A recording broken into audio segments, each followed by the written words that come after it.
The scarf. He and I had gone on countless sojourns across the cosmos.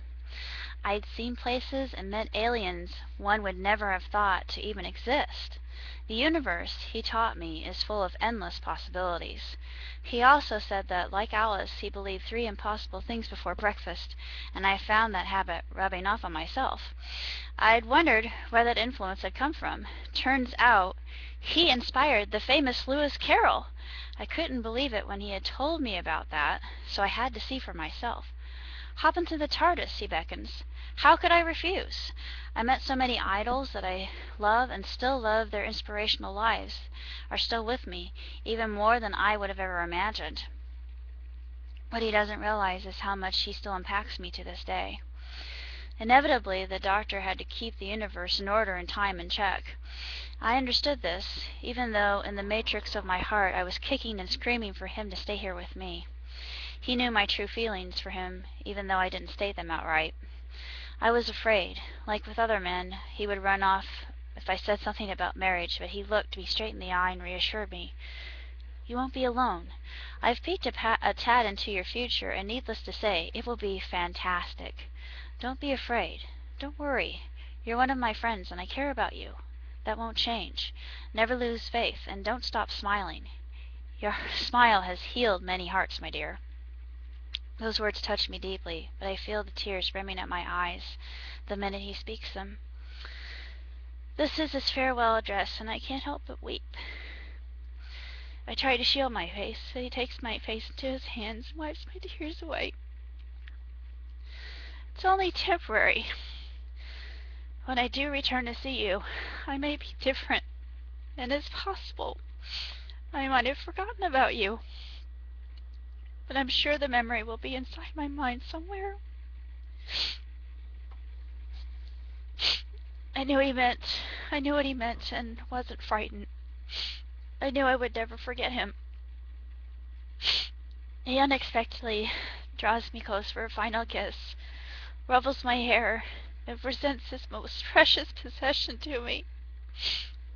I want you to have this, he says, handing me his multicolored scarf. The colors are vibrant, beautiful, and cheerful, just like he is.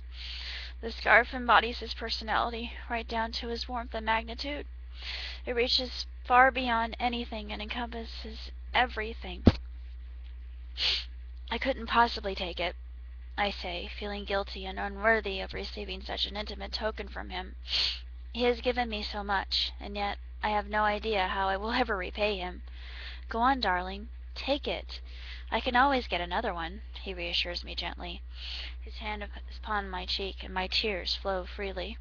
He doesn't seem to mind that I am crying in front of him, showing him how vulnerable I am, and how I am fighting against my darker tendencies.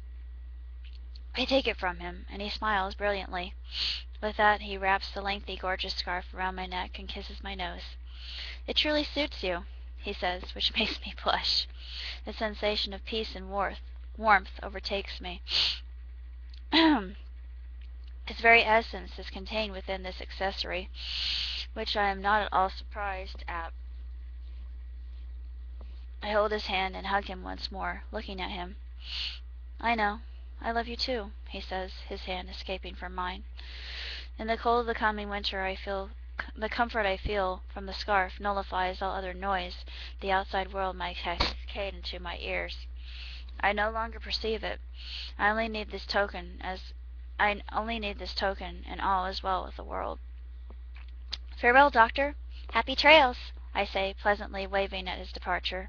With a swift spring in his step, he jauntily sprints off into the TARDIS. Then in a millisecond, he's gone. Strangely, I feel no emptiness. I feel no desolation or hopelessness. I only feel love, promise, and myriads of prospects opening up. The strangest phenomenon happens after he leaves, too. Even though it is the beginning of winter, the TARDIS creates a mist that leaves behind a double rainbow in the skies, and nothing could be more appropriate. Because he is my rainbow, my constant reminder that better, brighter, more colorful days lie ahead of me, even if there are some occasional rain clouds that thunder my way. Constant companion.